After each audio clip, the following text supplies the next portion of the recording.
Hello बच्चों। आज हम लोग क्लास 6 में इंग्लिश रीडर बुक का लेसन 2 देखने चल रहे हैं। और बच्चों, ये एक बहुत ही खूबसूरत कहानी है, शेयरिंग एंड केयरिंग। इसमें दो पेड़ हैं, आम और बरगद के, जिनके साथ ये कहानी आगे बढ़ती है। तो इसके क्वेश्चन आंसर करने के पहले मैं आपको इसकी कहानी सुनाने चल रहा हूँ। अगर आपको केवल क्वेश्चन आंसर करना हो तो आप वीडियो को थोड़ा आगे बढ़ा लीजिएगा, तो आपको क्वेश्चन आंसर मिल जाएंगे। तो चलिए पहले इसकी कहानी देखते हैं। तो हमारी कहानी का नाम है sharing and caring. Sharing and caring का मतलब होता है, शेयरिंग मतलब साझा करना, और केयरिंग मतलब होता है एक दूसरे का ख्याल रखना। तो हमारी क्लास 6 की ये स्टोरी है। इसमें एक जंगल है, जंगल में दो पेड़ हैं। एक है आपका बरगद का पेड़ और दूसरा है आपका आम का पेड़। ये दोनों एक साथ रहते थे। इन्हीं के नीचे बहुत सारे जानवर, शेर और चीते आके आराम किया करते थे। ठीक है, ये दोनों दिन भर ऐसे ही बातें करते थे और बातें करते करते इनका दिन आसानी से बीत जाता था। रात में इन पेड़ों के नीचे शेर और चीते आके आराम किया करते थे। लेकिन आम के पेड़ को ये बात अच्छी नहीं लगती थी। उसे लगता था कि ये जानवर इनके नीचे आके बैठ के बहुत गंदगी कर देते हैं, उनसे बहुत खराब बदबू भी आती रहती है। तो इस वजह से वो खुश नहीं रहता था। तो आम का पेड़ एक दिन बरगद के पेड़ से कहता है कि मैं इन लोगों को पसंद नहीं करता हूँ और मैं इन लोगों को यहाँ से भगा दूंगा। लेकिन बरगद का पेड़ उसे समझाता है कि देखो, तुम्हें इतना अशिष्ट नहीं होना चाहिए, हमें एक दूसरे का साथ देना चाहिए। लेकिन आम के पेड़ को बरगद के पेड़ की कोई बात अच्छी नहीं लगती। वो अपने निर्णय पे दृढ़ था। वो चाहता था कि इन सबको भगा दिया जाए। अब वो क्या करता है कि एक दिन अपनी डालों को बहुत ज़ोर ज़ोर से हिलाता है और खूब भारी सी आवाज़ निकालता है। जानवरों को लगता है कि कोई राक्षस आ गया है और वो जानवर वहाँ से सारे भाग जाते हैं। इसको बहुत अच्छा लगता है आम के पेड़ को, और वो खूब खुश होता है और उसे मज़ा आती है कि मैंने सारे पेड़ों को अपने नीचे से भगा दिया। लेकिन बरगद का पेड़ दुखी होता है, क्योंकि उसे लगता था कि जानवरों और पेड़ पौधों को एक दूसरे की ज़रूरत है।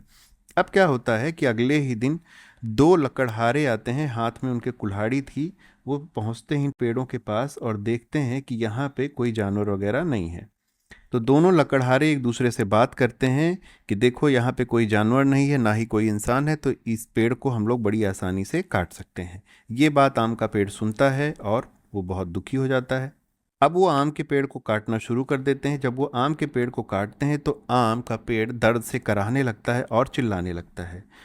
उसका दर्द सुन के बरगद का पेड़ खूब जोर से चिल्लाता है मदद करने के लिए।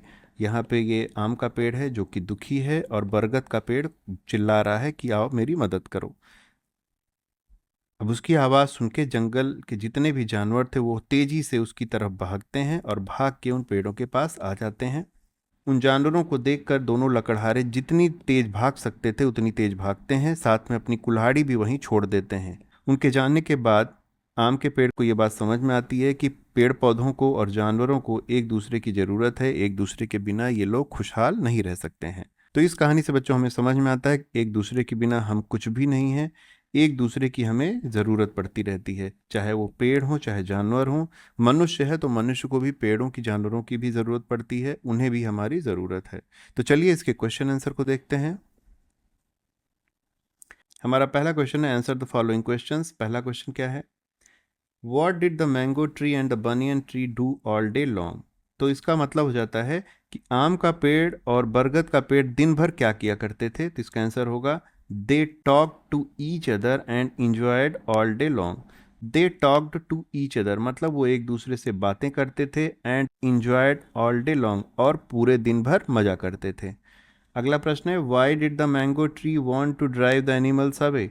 अब जो मैंगो ट्री है, आम का पेड़ है, वो क्यों चाहता था कि जानवरों को वहाँ से भगा दे? तो आंसर होगा, the mango tree wanted to drive animals away. तो आम का पेड़ चाहता था जानवरों को वहाँ से भगाना। Because they roared loudly and smelled bad, क्योंकि वो बहुत ज़ोर ज़ोर से दहाड़ते थे और उनकी महक या बदबू जो थी वो उसे बहुत ख़राब लगती थी। अगला है, what advice did the banyan tree give to the mango tree? अब इसमें कह रहा है कि बरगद के पेड़ ने आम के पेड़ को क्या सलाह दी थी। इसका आंसर क्या होगा? The banyan tree advise the mango tree.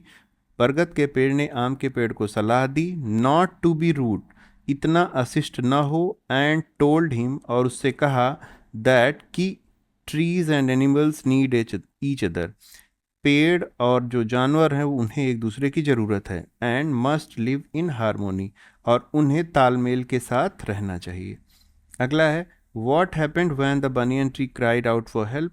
क्या होता है जबकि बरगद का पेड़ मदद के लिए चिल्लाता है? तो आंसर क्या होगा? When the banyan tree cried out for help, जब बरगद का पेड़ मदद के लिए चिल्लाता है। His voice was heard by the wild animals, उसकी आवाज़ जो जंगली जानवर थे उन्हें सुनाई देती है। And they rush towards the banyan tree, और वे बरगद के पेड़ की तरफ भागते हैं। अगला क्या होगा? What lesson do you learn from this story, इस कहानी से आपको क्या सीख मिलती है?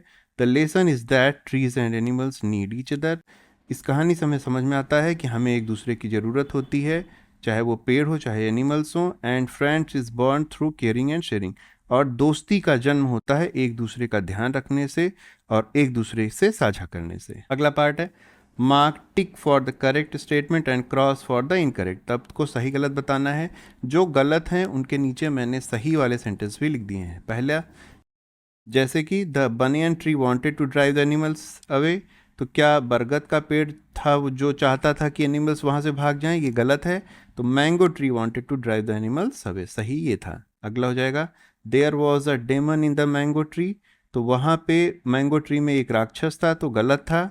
The animals only thought it was a demon because the tree shook it branches, केवल जानवरों को लग रहा था बल्कि वहाँ पे कुछ था नहीं ऐसा। फिर है two farmers came to the forest, दो किसान आते हैं जंगल में, नहीं, two woodcutters came not farmers, वहाँ पे दो लकड़हारे आते हैं किसान नहीं आते हैं। Trees and animals need each other, पेड़ और जानवर को एक दूसरे की ज़रूरत है, तो ये सही हो जाएगा। अगला है choose the words from the box which mean the same, sharing, caring, harmony, trouble and rust. तो ये जो शब्द दिए गए हैं यहाँ पे उसका मतलब लिखा हुआ है, आपको मिलाना था। तो क्या होगा? सिचुएशन कॉजिंग प्रॉब्लम, तो जो सिचुएशन जिसमें कोई समस्या आती है उसे ट्रबल बोलते हैं। Living together in a friendly manner, एक साथ मेल जोल से रहने को क्या कहते हैं? हारमोनी। एनीथिंग डन इन अ हरी, जल्दबाजी में किए गए काम को क्या कहते हैं? रश्ट। शोइंग काइंडनेस टू अदर, मतलब औरों के साथ दयालुतापूर्ण कार्य करने को क्या कहते हैं? केयरिंग। फिर है डिवाइडिंग समथिंग बिटवीन टू और मोर पीपल, किसी चीज़ को दो से ज़्यादा लोगों में बांटना, उसे क्या कहलाता है? वो शेयरिंग कहलाती है। फिर आपका यहाँ पे दिया गया है frame questions and their answer with the help of the table, तो यहाँ पे कुछ शब्द दिए गए हैं उनसे आपको क्वेश्चन बनाना है और फिर यहाँ से उसके आंसर भी लिखना है। तो दो मैंने बना दिए हैं, use the table provided, here are some example of frames. ठीक है, पहला क्या है? Was the duster on the table, तो ये क्वेश्चन बन गया कि क्या डस्टर टेबल पे था? तो इसका आंसर होगा यस इट वॉज, तो इसका आंसर हो जाएगा यस इट वॉज। या फिर अगर नहीं था तो लिखेंगे नो इट वॉजेंट। चूंकि डस्टर एक सिंगुलर है तो इसके साथ सहायक क्रिया वॉज लगेगी, अगर प्लूरल होता तो उसके साथ वेयर लगता। कैसे? जैसे यहाँ पे देखिए बुक्स है, यहाँ पे लिखा जाएगा were the books on the table, तो इसका आंसर भी वेयर के साथ ही आएगा, यस दे वेयर, या फिर नो दे वेयर नॉट। तो were the books on the table, yes they were, no they were not. तो इस तरह से बच्चों हमारा ये चैप्टर समाप्त होता है। किसी भी तरह से हेल्पफुल लगा हो तो चैनल को सब्सक्राइब जरूर कर लीजिएगा, अगले वीडियो आपको आसानी से मिल जाएगा। अगले वीडियो हम लोग फिर मिलेंगे, तब तक अपना ध्यान रखिए।